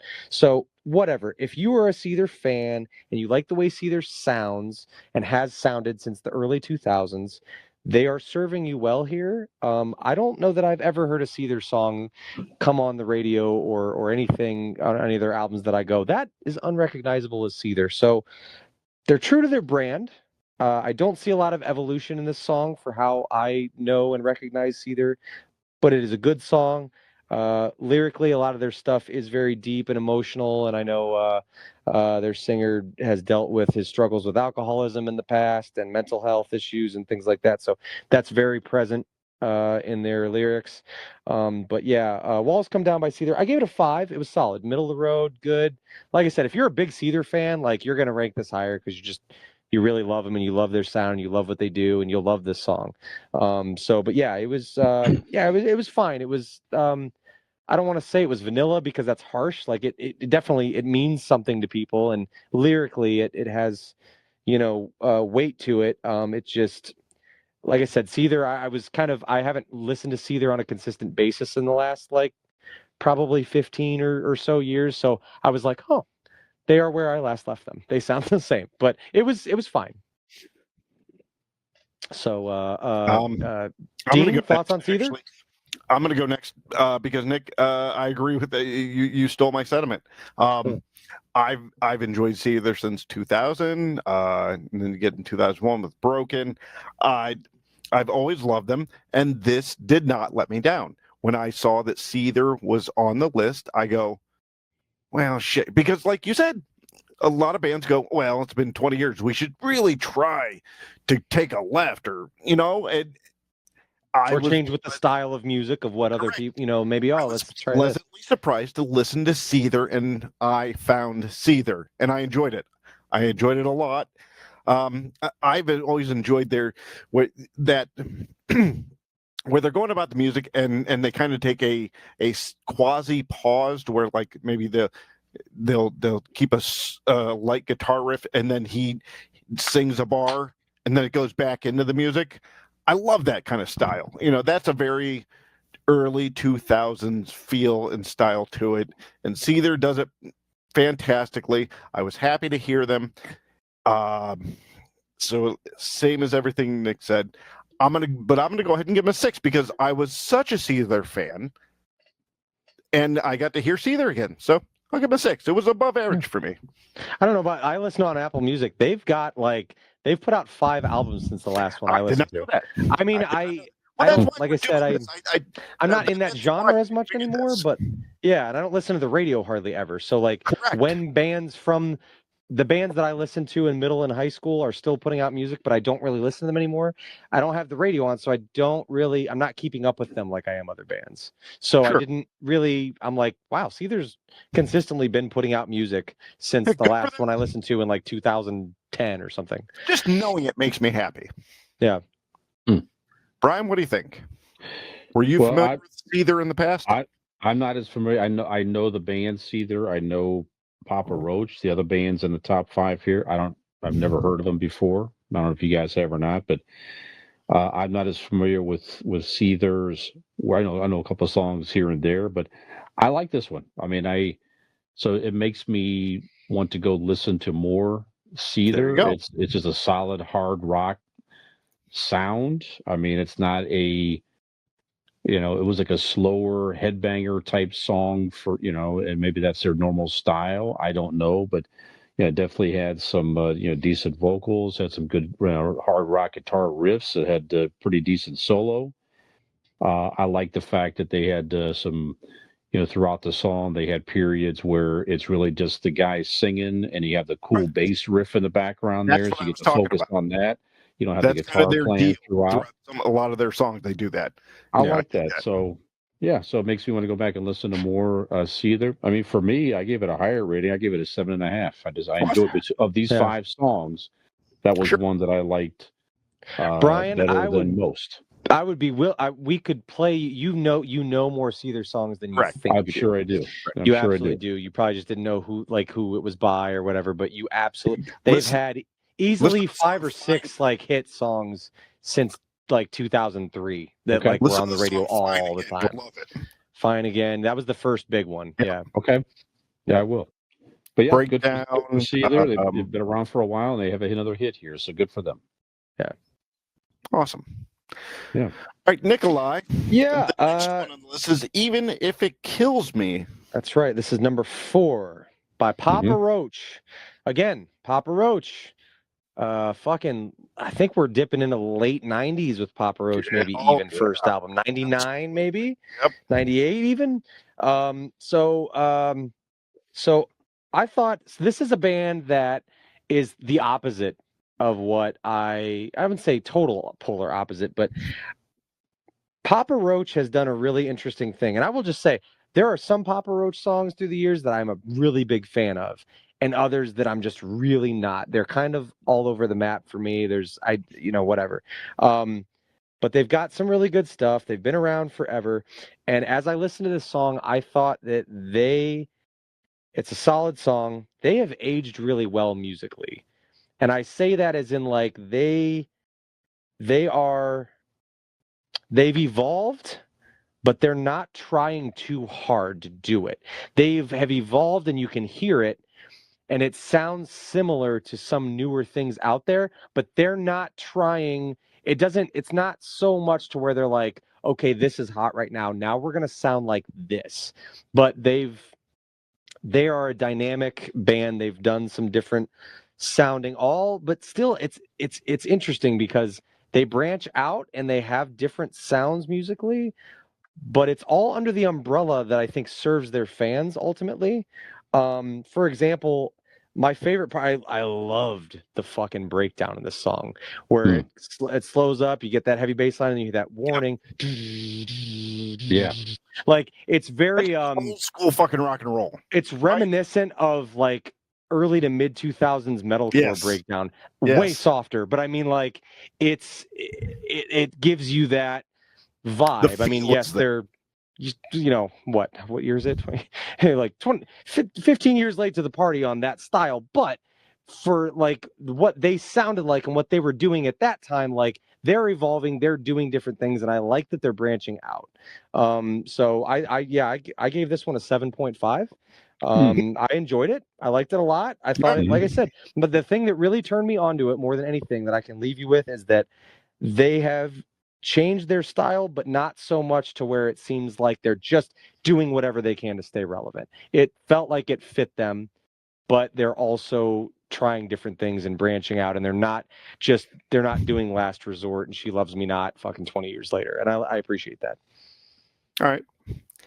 Nick, I think what the word you're dancing around that you're trying to find that you just can't quite get out of your mouth is they matured.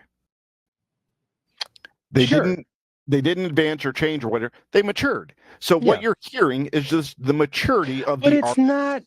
They don't. When I think mature, I'm like, oh, they've settled into a sound that fits them. They still sound young enough to where like they could fit in with some other bands. When I say matured, I'm saying as in that they don't have that like their baby voice. You know what I mean? Like with Last Resort, they don't. It's not that 2000 song. It is almost the evolution, right? They've evolved. Yeah, so they could fit in with present day stuff. Like they sound like relevant music today. So maybe evolution rather than matured is what I'm saying. Yeah. But they're both are right, depending on how you define it. Yeah, sure. Yeah. Mine's very simple for it. My first note was as it started. What year is this? Right? Because to me, I'm looking at the chart. I'm like, Papa Roach, really? Honestly, I kind of thought the guy died. I don't know why, but I know others. He seems like somebody who would have by now. Correct. So, I thought could be. Good, solid, and I'm just glad to hear that Papa Roach is still a thing. I enjoyed the song immensely for it being a Papa Roach song. And like you, Nick, I'm glad to hear that it didn't sound like 2000s or late 99s Papa Roach, that it did evolve and mature into, what they sound now. I enjoyed it. I'm going to go as high as you did, Nick, but it's solid. It's above average. I'm going to give this one a 6 also. Maybe a 6.5. Yeah. No, I'm going 6. I'm sticking with 6. Okay. Very good. Don't get too carried away in the moment. These scores are locked in and very important for the people listening. Hold my emotion. Holding. Yeah. No, I thought it was good. I had a couple of similar thoughts as Dave. I like the whole the big build up moments in the song. I thought that was pretty cool. Like you said, Nick, it was just they kind of toned it down. Then it was that whole big build up and kind of hit you in the head a little bit there. I mean, the vocals were solid. I did like the good solid riffs throughout the song as well. Again, I'm not as familiar with Papa Roach. I know a couple of the songs, the same type of deal, and I know more songs than I'm thinking of from them. But in comparison to the 5 I listened to, it was one that I liked again better than some of the other ones. I gave this one a 7. So a very solid song by Papa Roach. So Okay. yeah, Nice. Yep.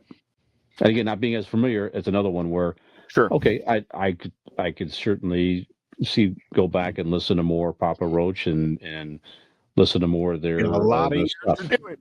Yeah. You know what's wild to me? When I think about like growing up and like, Brian, I grew up with a lot of the music that you love because my dad liked the kind of music you do. So like, it's crazy to me. It's weird because like, the Motley Crues and the Kiss and the Guns N' Roses and the things that I grew up with that you liked when you were a youth is now like, Mhm. I'm looking at this. I'm like, we have Shinedown, we have Papa Roach, we have Cedar. These are bands from my youth that I'm like, Sure.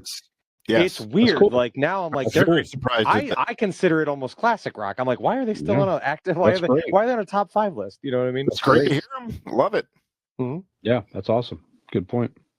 Yep. So Why don't you continue there for us? number 3 is a song called "Stuck in My Head" by a band called Sleep Theory. This is a band that I don't know. I feel like I've heard the name, but I'm not familiar with them. I didn't look through their catalog to see if I knew anything else by them. This is definitely my favorite song on the list. It's a little closer to in the vein of what I listen to, or part of what I listen to. I loved the flow of the song. I thought it flowed really well. The good clean vocals, like really good voice on the guy. I like the duality of the song. The song is called "Stuck in My Head," and I had it stuck in my head for the rest of the day. Solid song. I just thought it was really good. It actually, the reason I like it so much, it reminds me a ton. I was like, who do they sound like? Who do they sound like? There was a band called Issues that I absolutely fell in love with. Actually, Aaron Blake of Blake Insurance turned me on to them about 10 years ago because he was like, their first album was pretty heavy. He's like, I feel like this is something you'd like. They kind of mix, heavy music with like clean vocals and singing and stuff like that. But they remind me a lot of Issues, but it sounded like a radio hit that Issues would have had 10 years ago, and I really liked it a lot. So I gave this one an 8.5. Might check out more of this band. Like I said, they're just a little more in the vein of the kind of stuff that I like, that I tend to gravitate towards. So yeah, thought it was really good. I don't know much about Sleep Theory. I think I would assume they're a newer band. I don't know how many albums they have out. Like I said, I probably should have gone through an Apple Music and seen how many albums they had on there. But yeah, I really like this one. I thought it was good. All right. I'm with you. Sorry, Nick. I just took a drink and didn't say anything. No, that's good. I'm with you.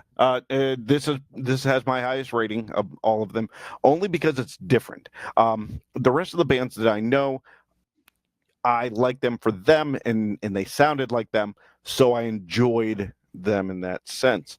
With this, it's like I said, it's a new band to me. I love the guy's voice. I like that it's new, but his voice is kind of also a throwback to like maybe mid 90s, like rock. Yeah, sure. It's his- clean. Yeah, it's a good clean vocals to where like he's got a good voice. He can sing. What but it was suits the it one for the stay tonight, fight the break of dawn. Black Eye Eagle Eye Cherry. Eye Cherry. Yeah. Like he has that. Their two voices could be cousins. Okay. Yeah. I could see that. So I loved that feel of his voice. I love the sound. It was, but the same is I just, put me in the idea of like because he's all about diversity and stuff. But like, there's something like, I fucking love when I hear like an African-American rock singer. You know what I mean? Like there just does something. I'm like, yeah, fucking A, man. and then you hear him, and because like I was listening to it, I didn't even know he was African American until I turned around and looked at the fucking video that I put on, because I'm writing stuff down as I'm listening, and I'm like, fuck yeah, man, he fucking rocked it out. And then even your screen said "fuck yeah, man." yeah, a little thumbs up there. It just he had his vocals, or to me, was like a throwback, but still modern day rock. The music was awesome. I could question about the video, but that's not what this is about. It's about the song and the music. I give it 8.5. Wow. I definitely will search more out for this band. Very good. I looked it up, you guys. So they were formed out of Memphis, Tennessee, 2020. So they are a newer band. Okay, good. Sleep Therapy. Yeah. I thought it was a solid new rock song. I mean, if I'm listening to like a new rock station, I would probably hear that song. Like, it's a solid song, but I don't know for me personally if anything uniquely jumped out. I'm not saying it's a bad song. I did enjoy the song, but there wasn't anything compared to the other couple, at least the prior two, that I really remembered necessarily. Beyond the fact, again, solid song. The vocals, like you say, were very good. Great, solid guitar riffs. So again, I did enjoy it. I gave it a 6.5. So not quite as much as the prior two, but I still like the song, and like you, I would certainly be Brian, inclined why do you to hate listen to black more. singers and rock? That's what I want to know. I am not against black singers and rock at all. I think it's very cool, but that's all. Why do you hate DEI? Go ahead. One letter by letter, tell me what the issue is. Yeah, I will seek them. I would seek them out and listen to more, though. I really would. No, that's cool. All these bands, really, honestly, all the top five, I would be inclined to listen to more. I found myself listening to these top five a few times. I really try to take it in because I don't listen to new rock enough personally. So anyway, that's it. What's the next one? Next one up is Bad Guy by Falling in Reverse. Ronnie Radke is at it again. The bad guy himself. Falling in Reverse. So Ronnie Radke, Falling in Reverse, he's a fucking douchebag. It is what it is. This is his owning of that, like whatever, or making a song of it. Catchy beat. Right, I like the beat of it. Thought it was really catchy. I will definitely give him that. Falling in Reverse. I don't know. I'm not a big fan. You don't have to I liked them a lot when he was in Escape the Fate, which was his band before that. They're just very. I feel like I don't know. This song, I'm just gonna stick to the song. I'm not. This is not a dissection of Ronnie Radke or his band. The song itself, I thought was not bad. It was catchy. It wasn't terrible. But it's the whole vibe and lyrically, it's giving shitty boyfriend who doesn't know how to manage his feelings. It's very passive aggressive. It's like lyrically, it's I'm the bad guy. I'm a problem. I'm problematic. I'm awful. I guess I fucking suck.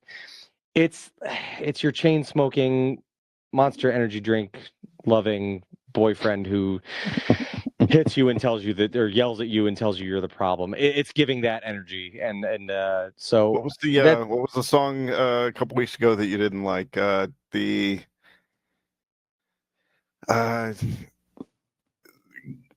the dudes on the My Girls in the next room. Yeah. Oh fuck! Fucking Hinder. Yeah. That's like my Lips of an Angel. Yeah, that Lips of an Angel's like the douchey fake sad boy one. That's really like just a piece of shit. That like, okay, but this one. Then what's the difference between that? This guy's the one. Yeah, this is the one that violently yells at you and then plays the victim. Like the guy that loves this song and blasts it in his car is the guy that just fought with his girlfriend about some shit that he did wrong, but blames her for being a bitch. Like that's the energy this song is bringing me. So it's not my favorite. I thought it was catchy. I gave it a 6 just because as a song, it's like I said, it sounded okay. Sure. But yeah, lyrically, I don't know. It's Okay. I wasn't the biggest fan of that one. All right, this one's simple for me. I've never heard these guys before, and it was very reminiscent to me. It feels like the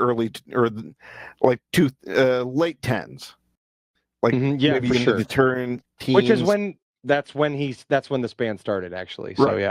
So it sounds like a very early sound, which I enjoyed. Early tens.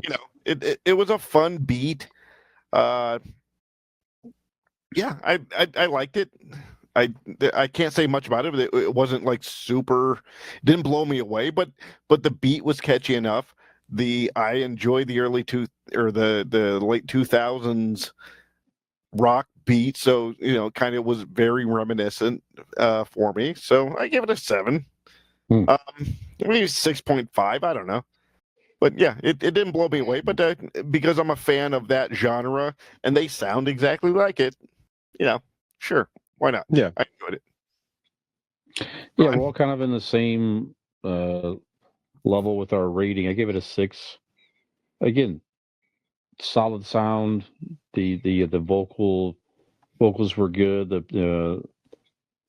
I did like these kind of the blend of like the electronic, use electronic sounds throughout the song a little bit there and stuff. So the good blend of rock in that was kind of cool.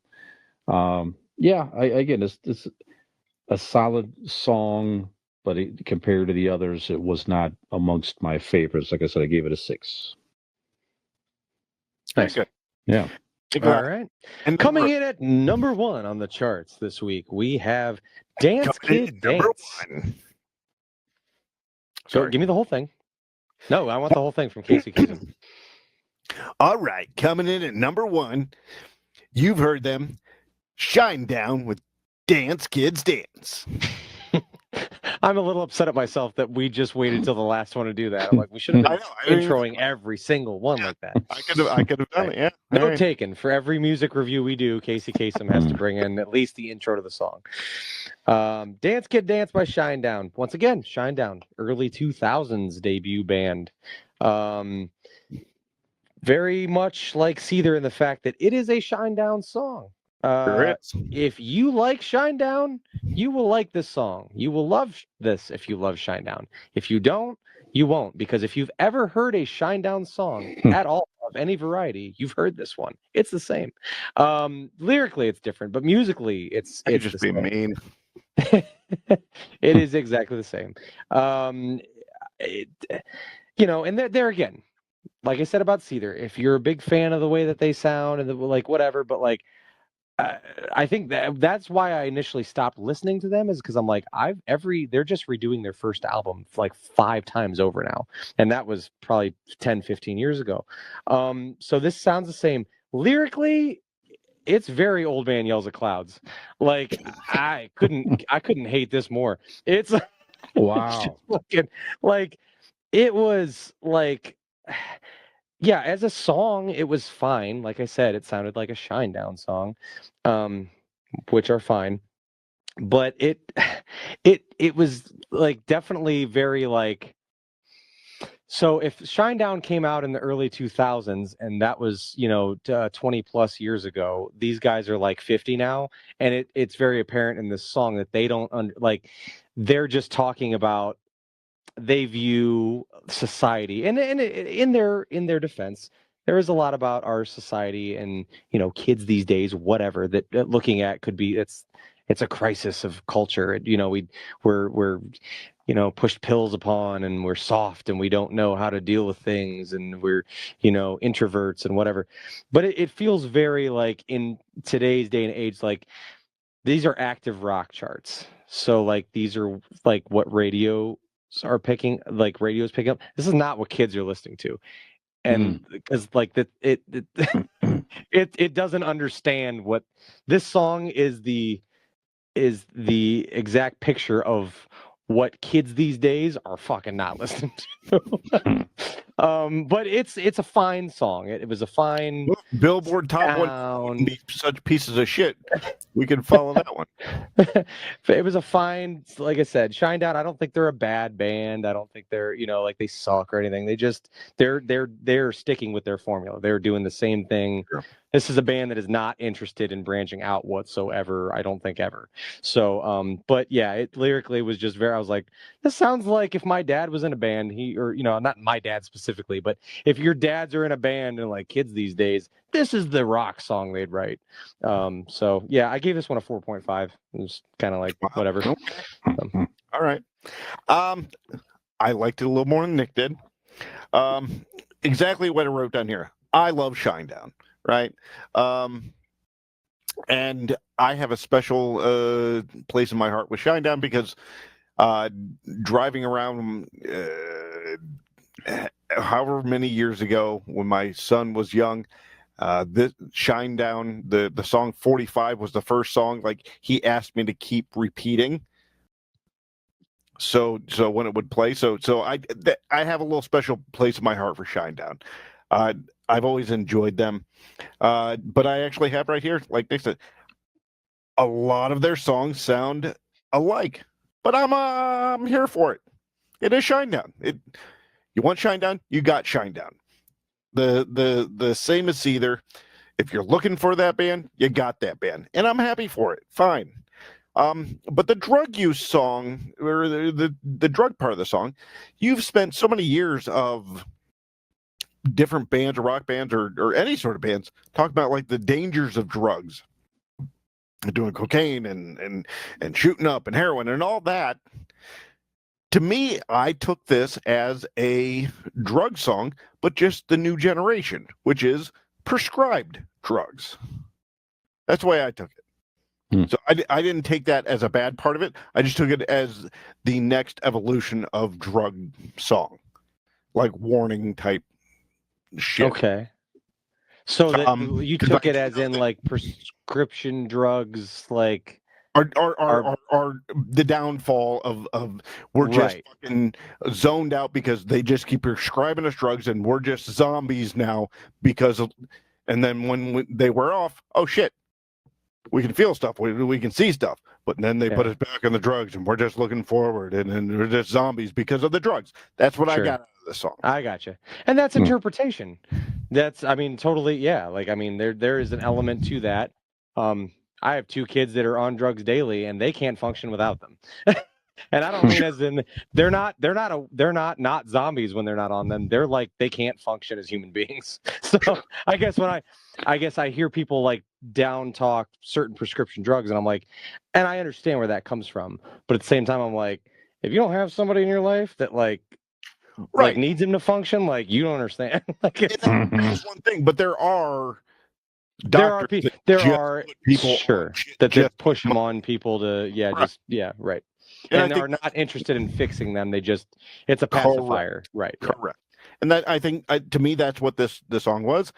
I enjoyed it. My second favorite one of this, maybe I'm biased because I enjoy the band so much, but I gave it a solid 8. Nice. So. Very good. Ryan, your last song. I give it the same rating as Dean. Actually, an 8. Oh. This was actually, of all the songs, I found that was the one I rated the highest. Same with the band. I know Shinedown. I'm sure I know more songs than some of the other ones, I believe, but it felt like a more, I know it's my age talking some here too, but it felt more for me like a more, I don't want to say structure, but the type of flow of a rock song that's more older school, I guess. Well, like Nick said, they're in their 50s, so they're 30 years younger than you, so you would probably enjoy them, I guess.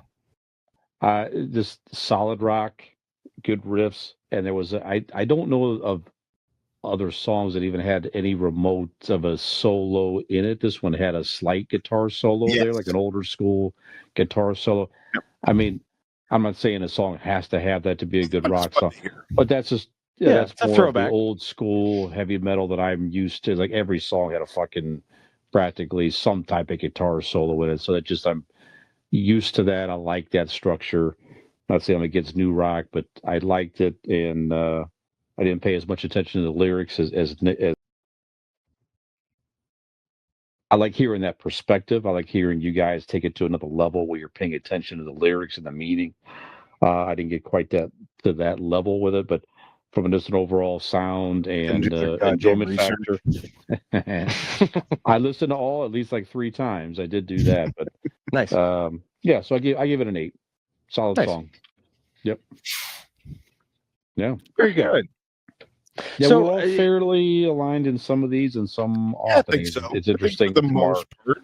Yeah. Yeah. Any takeaways from, like, how do you feel about the state of I don't, like I said, I don't know what to call it. It's like, is it? I mean, it's rock. These are the rock charts. They call it rock. If we have to define it as what they're putting out there on the charts, it's rock. Okay. Yeah. I'm happy about it because all of these songs, at the very least, were above average for me. And if we go upon the pop songs that we did, a month or 2 ago, they weren't my favorite. But again, I'm in my mid 40s. Yeah. I this is my genre. This is what I grew up on, and a lot of this, literally on this week top 5, is literally what I grew up on. Yeah. So and that's true. Like, if you look back to, I mean, when we were growing up, like what WMMS and like stations were playing, they were playing 80s bands, right? Yeah. Still, when we were kids. So, like, like I said, I hardly ever listened to, not hardly ever, never. I never listened to the radio for music. So I don't know what they're playing, but that is now the era that these bands that we would have grown up would be in. So that's kind of the natural progression, I guess, of what's being played. So I was kind of like, I felt a little, they were all solid songs, but I was a little discouraged. I'm like, is nothing changing? Like, these are all the bands that are, I agree with you. Is there no new guard for, like, I was happy to see this Sleep Theory. There was a newer band a few years back called Nothing More that I really liked a lot, that were certainly in that vein, but were just kind of a new, fresh sound. And I was like, this could be like one of those newer bands that is commercially, appealing to people. But I wonder if it's just not that same thing. It's like, man, once you make it in, and the charts know and the record companies know, like, you're in. Like, if you keep putting out stuff that we know that is capable of getting certain numbers, like, we're going to keep pumping that. And it's nothing against, I'm not trying to shit on any of these bands. It's just, I'm like, man, like, all these bands were popular when I was in middle school and high school. I'm like, but we don't know. Except for Sleep Theory. I'm like, what the fuck? Like, what's going on? But Nick, we don't know that. We just got this snapshot of the charts, right? Yeah. If none of us have listened to the radio in the past 10 years, we don't know if this is Papa Roach's first song in 10 years, or have they been consistently coming out? You know what I mean? Right. Yeah. So, like, we say that, it's all the same. Maybe we just have an anomaly of a week where 3 bands from our youth, like vintage bands, came out with something. But when we were planning on doing this before, like, Linkin Park was on there, which is a newer version of Linkin Park, but still an older band, but renewed, like, definitely a different version of them. I mean, but if you look at, go ahead. Sorry, go ahead, Dave. I was just gonna say real quick, if a lot of these bands from like the 70s, 80s, how long were they on the charts? If they kept putting out music, they were on the charts. I mean, it's just, you make good music, people listen to good music. I mean, just because you're old doesn't mean you have to go away. That's true. Yeah, I need to listen more. I mean, when I listen to these 5 songs, just going through them, I'm like, they're all, again, this sounds old, I know, but it's like they all sounded very similar. Like, they do. Like you, absolutely. And again, not saying it's bad. No, you're right. It's just I was trying to pick out, like, is there any type of particular anything different that's really standing out? Now, again, I'm again sounding old again because I'm just again, there's plenty of bands in the 70s, 80s, and all that stuff where it's very similar. I get it. You know, a lot of glam metal sounded very similar, but the bands I liked, though, there was something unique about them in some way. That was whether it be the singer or the guitar, or there was something there. There was some type of vibe and sound that stood. Yeah, it's all the same type of genre, but stood out a little bit differently. So the band, but if he that's why I need to listen to more, mildly though. I attracted need to to their listen to more. lead singer. Huh? I said you listen to glam rock. You didn't like any band that you weren't mildly attracted to their singer. No, but even those guys, there was something about the vocalist. There was something that stood out. Like you could listen to a band and be like, I know who that is based on the something, Sure. whether it be the guitar player or the vocal. I'm sure you guys can say the same about these bands. That just means you listen to them more and you can pick it out. So that's what you need to do. I just said that at the end of the day, it's not bad music. I learned I need to listen to more to pick out some of the different nuances of newer rock and find some additional newer bands that I want to seek out and listen to more frequently, which I don't listen to enough newer music anyway. So it's a good exercise to do that. So anyway, but to be fair, like the same thing on this chart, the two things I picked out that I really liked on current day rock songs, the song Sleep Theory, the reason I liked it so much reminded me of a band that I loved 10 years ago. Sure. The breakdown that I love from Papa Roach sounds like it could have been in a song 15 years ago. Like it's kind of like, man, like really? Like there's nothing, it doesn't feel like there's anything that, like you said, speaking to your point, is super original, really catches you like never heard that before. That sounds interesting and new and fresh. It's just kind of like, but I mean, yeah, again, all solid songs, like all, fine. But yeah, it's I don't know, it kind of left me with a very vanilla feeling about the current rock charts. Yeah, I agree with that. We had said last time, or we'd said maybe off the air here before we started this segment, is that our next venture would be into country music. Because we did pop before, when I did rock. Now country music is the next logical step. Sure. Maybe we need to go like into subgenres. Maybe scream metal. You know, Nick would be maybe we get into genres that don't exactly have the top 100 or whatnot. Maybe we kind of look into that sort of thing. Let's do our favorite grindcore songs. That'd be great. I don't even know what that means, but I am fucking down with grinding your core. I like the sound of that. It's good. With that, no, go ahead, Dean. Don't step on each other's toes for that extra. Let's go. Yeah, you can step on anything of mine. This is clunky as shit. This has been Convincing Idiots, episode 230. That's right, ladies and gentlemen. If you've enjoyed this episode and you've enjoyed watching my co-host squirm through trying to get out of this, please feel free to listen to maybe some of our past episodes. I want to stay in you forever.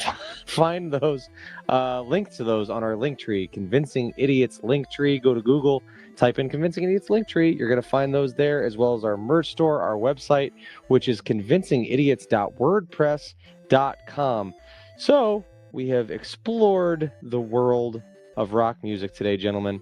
We have solved the world's problems. Once again, not much left to say here. I'm Millennial Nick. I'm Zeno Dean, or also known as Pickle Cat. Gen X Brian. Thank you, interwebs. We have been Convincing Idiots, and you have been beautiful. I can't get my shit to go. Did you just see that shit? If you liked what you saw, like and subscribe. Come back.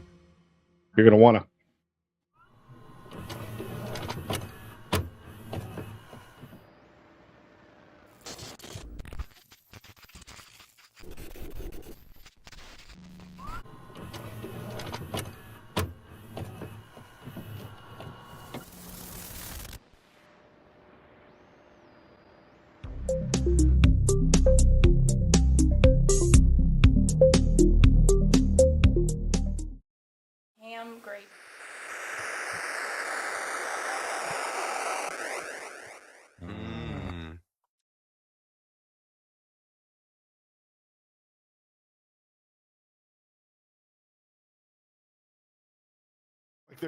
We're 10 gonna being the best song you've ever fucking heard. No.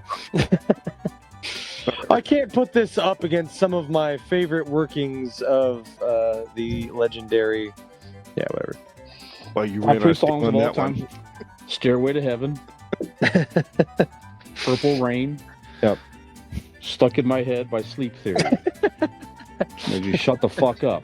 That's it. Those are the top 3 songs in You guys history. Yeah. realize that after Ball we with the done ball.